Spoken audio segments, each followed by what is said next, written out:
Chicago Bears on the clock. We'll hit start draft. And they have Drake May going number 1 to the Bears, Caleb Williams number 2, Malik Neighbors over Marvin Harrison Jr., Quinyon Mitchell, fast rising cornerback going 5 overall, Rome Odunze, Joe Alt on the clock of the Atlanta Falcons. I'm gonna knock this down one spot, Nick, so we can see it just a little bit better. Hopefully that y'all can see that okay. You've got your pick here. Your edges are all here. Your wide receivers, Rome Odunze's here, Malik Neighbors. Your wide receivers are gone. If you wanted to go corner, you could. If you wanted to go tackle, you could. They don't rate Jared Verse and Dallas Turner. If I knew everybody's board looked like this, I'd want to trade down a couple spots. I don't think you can get Dallas Turner and Jared Verse if you trade down to 16 and 18. This must be a new board again. I don't remember Troy Fontenot being this high either, but let's scroll to the top again. I just want to see the names. I can't believe Jerzon Newton's that high, but it is what it is. I think I lean Dallas Turner. It really comes down to what you think the scheme is going to be. Do you need a little bit more classic hand in the dirt 4-3 edge, or do you want a little bit more of a jack type, the hybrid linebacker / pass rusher? Turner's athleticism and length and age all lean me towards him over Verse, but I don't have an issue with that. I also think we're in a conversation here for both Talise Fuaga as well as Amarius Mims. As we mentioned earlier, Albright indicated that the Falcons are looking at offensive tackle and edge rusher if it's not quarterback there. So do want to throw those guys out as well. Olu Fashanu seems to be slipping a bit. Didn't have the best season. Hands came crazy small also. So all things were, I think, mentioning there. But I think Fuaga and Mims are definitely in the conversation here. Darius Mayfield, he comes in, he says, ready for Kirkomania, given the right amount of cash, and 10 wins is easy. Yeah, I think 10 wins. So, the previous chat from Boney's Bluff Gaming was, if you don't win a Super Bowl, it's a big fail. For me, that number is 10 wins also, Darius. If you get Kirk Cousins and you spend $40 million and you don't get at least 10 wins in a playoff berth, then it's a fail. Then that's, to me, is the floor. If you don't do that, then it's a fail. 10 wins last year would have been a sure thing. This is a new year. Some teams that you're counting on as wins will have gotten better. The schedule will never be easier than it was last year. That was the easiest schedule probably in Falcons history. And I don't say that with hyperbole. I meant it when I've said it a zillion times. But yeah, 10 wins should be the floor if they sign anybody. Whoever they get at quarterback, they should be expecting 10 wins and a playoff berth. I'm going Dallas Turner here. I like the explosiveness. I'm okay with the hybrid aspect of it. You've got some big ends. You're pretty good on the defensive line with your size, with Zach Harrison, Taquan Graham, David Onyemata, and Grady Jarrett, rotating those guys in 3 or 4, however you want to do it. That I like the size in there, and they've been pretty good. Fontenot's been really good about finding backup defensive tackles for off the scrapyard. LaCale London, who's our guy that ended up with Washington, got a bag from 2 years ago. Wasn't Muhammad Abdullah? Yeah, it was. Was it Abdullah Anderson? Was that his name? I already forgot. Or was that the running back that I always confuse him with? I can't Amir remember. Abdullah? No, that was the running back. Yeah. Anyway, they've been really good at getting backup guys that can come in. I'm going with the explosiveness. I'd absolutely go with Jared Verse here. I could make that argument really well, but I'm going Dallas Turner. Yeah, Turner is going to be fun. A lot of it's going to come down to the scheme and everything as well for you. And it's too bad Chop Robinson fell here as well, because he'd have been great at this spot, but that's okay. I could go 2 edges. I could absolutely go 2 edges. Right now, the only one that you have that you can count on, and he might be a number 3 anyway, is Arnold Emichetti. Yeah. I mean, he's certainly an option here. There's also, we talked about him earlier, Braden Fisk. This is the range where I expect him to start being in the conversation. I like TJ Tampa a lot, but we might want to see what happens there in round 3. And we're in prime wide receiver area as well. So want to see what the board looks like at that position. Wide receivers I like up and down the board. After there's Andrew Kyrie Jackson, okay. But I like Ronaldo Green. I like Max Milton, I like Matt Milton. I like Jarvis Brownlee. There's options here. Okay. I want to see the wide receivers. Wide receiver. There's Roman Wilson. No, I hit cornerback too. Yep, it's So let okay. me You gotta unclick when you do it. That's silly. Damn it. You did corner again. There you go. Roman Wilson, Pearsall. Ricky Pearsall. Those are good options. Keon Coleman. And as I go down a little farther, Xavier Worthy's still there. They still have him 68. I mean, yeah. I don't want to grade him twice. Like, that's not what you want to do, but that's You were talking about him back into the first before the combine. I know, but that's what I'm saying. I already thought he was there. I know. So I might lean Xavier Worthy here just because you don't have that element to your offense at all. And I think it's all about explosives today. So I think that having somebody like that would make a huge difference and just bring a totally different dynamic to your team.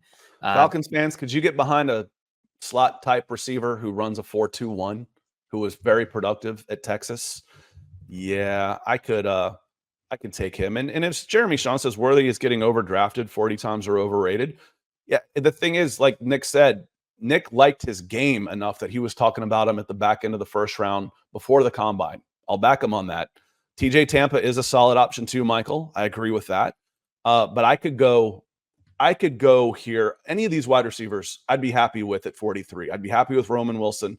Love Ricky Pearsall. Don't know as much about Jermaine Burton. Keon Coleman was getting top 15 shouts 3 months ago. Don't know as much about Jalen either. Xavier Worthy, yeah. Tez Walker, too early for the rest of these guys. I'm taking Xavier Worthy here. Xavier Worthy here anyway. And like he had a broken hand his sophomore year, so he battled some drops. I think I would have rather he weighed 185 and ran a 4.26 than weigh 65, 170 and run the 4.21 personally. But he lost the weight and made a bet on himself that he was going to run really high. But it's not like he's a one-year wonder who hasn't had the statistical output either. His freshman year coming in there to Texas, he had 981 yards, 12 touchdowns. I mean, as a true freshman coming in and out there and playing for the Longhorns. He's not just a speed merchant. He can play some, but I'd be pretty happy. And then Michael says, watch out for, Christian McCaffrey's brother at wide receiver. They've got him in the 150s still. Luke McCaffrey is absolutely someone I target. I think he's like 129 at the highest, but he's absolutely in there in the discussion for sure. I think he goes day 2. I think he goes the latest. I think he's a top 100 guy, possibly. And then again, as I was going through this before, no thank you. I'm out on Michael Pratt. Spencer Rattler is absolutely somebody I could take in the third. If I get Russell Wilson and I go non-quarterback in the first 2 rounds, I'd be happy with Spencer Rattler here. No matter who the quarterback is, unless I took another rookie quarterback at 8. But if I've got my quarterback before I go into the draft, I'm okay taking Spencer Rattler in the 3rd round here. Yeah, I mean, it is fine. I'm curious. Can I see what the tackles / cornerbacks look like? If I go corner, all the premium positions. There's Andrew Phillips. I go corner, love him. And I go offensive tackle. Patrick Paul is still here at 86, but I have 2 picks, remember. Can you scroll down a little bit still? There's much more cornerbacks available than tackles. I think there's a massive fall off after.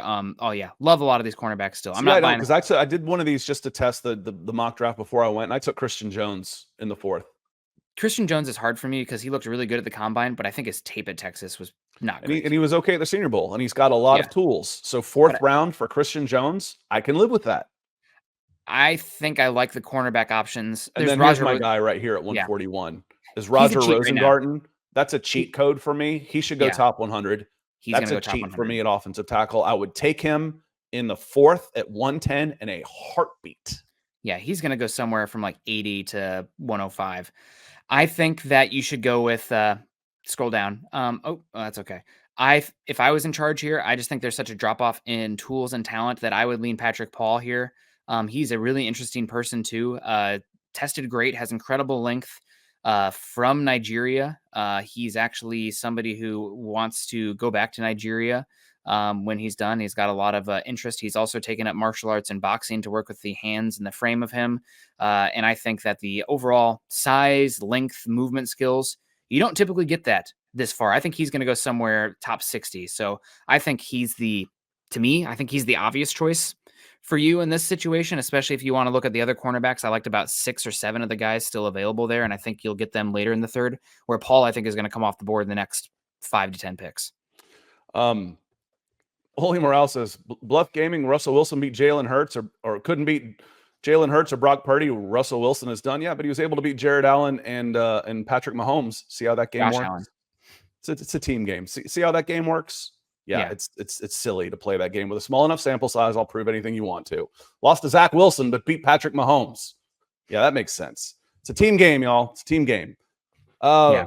Let's see. So Patrick, I like Patrick. I was on him early. I like the tools there. Light feet, Senior Bowl guy, was lining up at right tackle.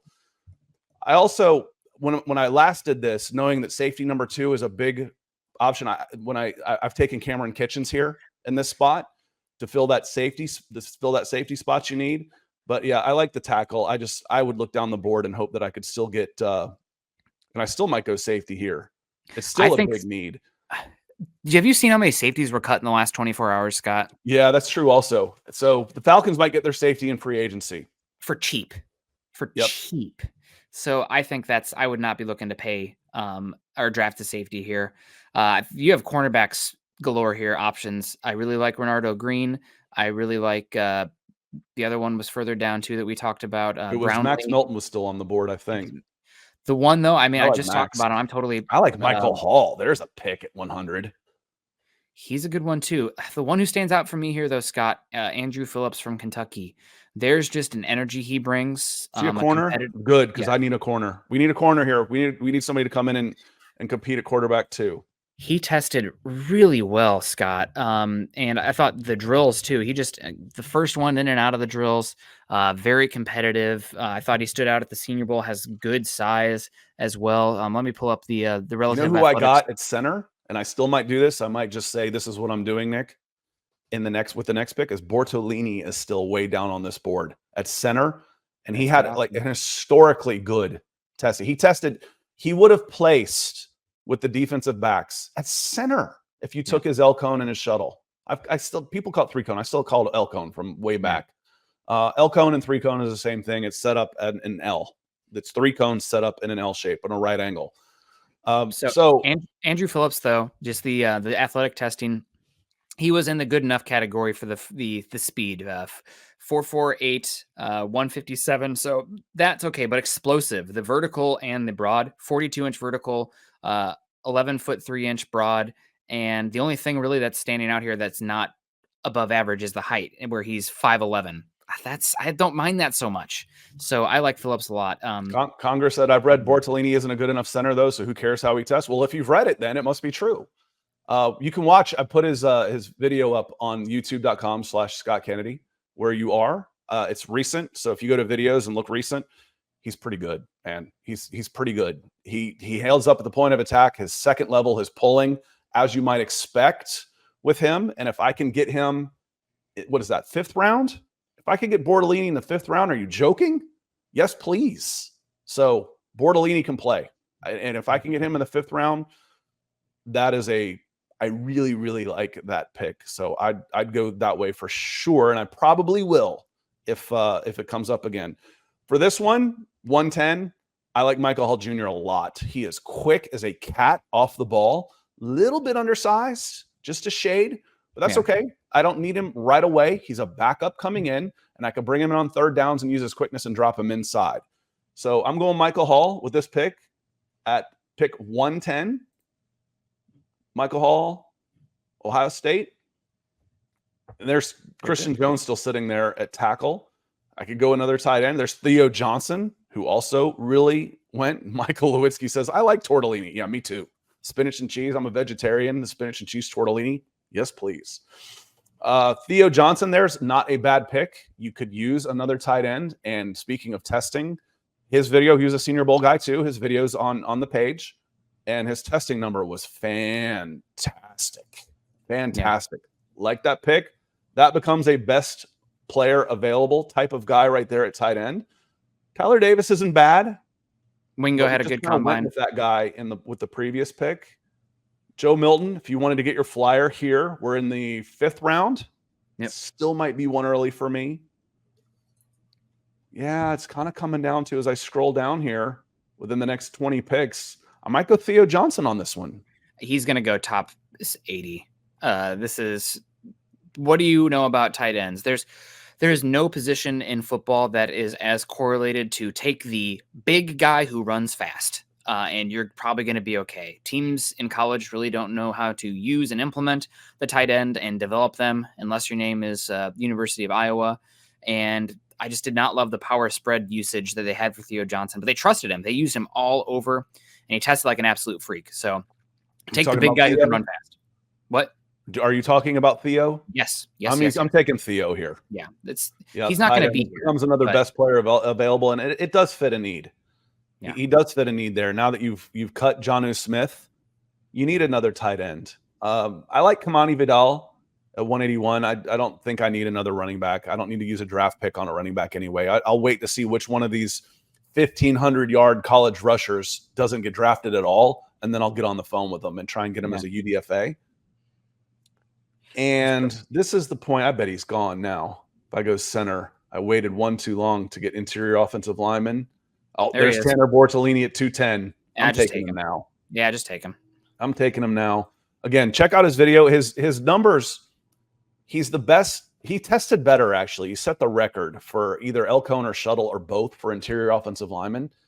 And he's the best interior offensive lineman tester since Travis Kelce. Jason Kelce. And go watch this video. He can play a little bit. Definitely worth where are we now? In the 5th that I just took him? Yeah, that's worth it. That's good value here. 201, we're still looking at basically best player available as you get down into this range. I could go with another corner. If Johnny Dixon can play, I could use a special teams guy. I like Jalen Ford a lot. I know we've taken him a lot, but he's big and he's because we could go linebacker too. There's no guarantee where you need another linebacker in there too. I'm absolutely like Ford with that one. I watched a lot of Texas this year, so maybe I'm biased towards that, but I think there's not many linebackers anymore. This is the lightest linebacker class ever, I think, if we looking back at the last 10 seasons. And Ford came in, let me see what the size. I mean, he's listed, gosh, where is it? It's the great live TV here. I live television. He's about 240, 250. So, I mean, he's actually got some size to him. So, yeah, 240. I mean, that's massive compared to what the normal class is. So, I like getting a guy with a little size there. To close this out here, I already took a center, but Kingsley Eguakon from Florida, he can play a little bit. But that's not a position I don't need another center there. If they miss, it's a wasted pick. I'd rather go maybe take a guy on a developmental pick like Cedric Johnson at edge. See what he can do. He can't be any worse than the third you spent on D'Angelo Malone at this point. You've gotten virtually nothing out of him. So I'm going to go Cedric Malone. I lost him already. What about Tyler? What about space isn't real guy? Is that too much of a weirdness for you? Tyler Owens he had 11'2" broad jump and like one of the best testers of all time at the safety position. He? Right there. Oh, it's safety? Yeah, I could use a safety. That's fine. And then you should have a special teams demon. That's the good thing about taking defensive backs and running backs late or even wide receivers, but typically, the defensive backs are a little meaner, a little more physical. I can get a special teams player out of this. So I would go, that's fine with me. Get my safety there. Yeah, Tyler Owens, 6'2", 216 pounds, vertical of 41 inches, broad jump of 12 foot 2 inches, Scott. The 100th or the first, whatever the best percentile is possible. So I don't know. He's I don't know if you saw his interview. That might turn off some teams because he talked about space being a mirage or something. I don't know. It was bizarre. Picks. There's a chance to really add to this team in the draft.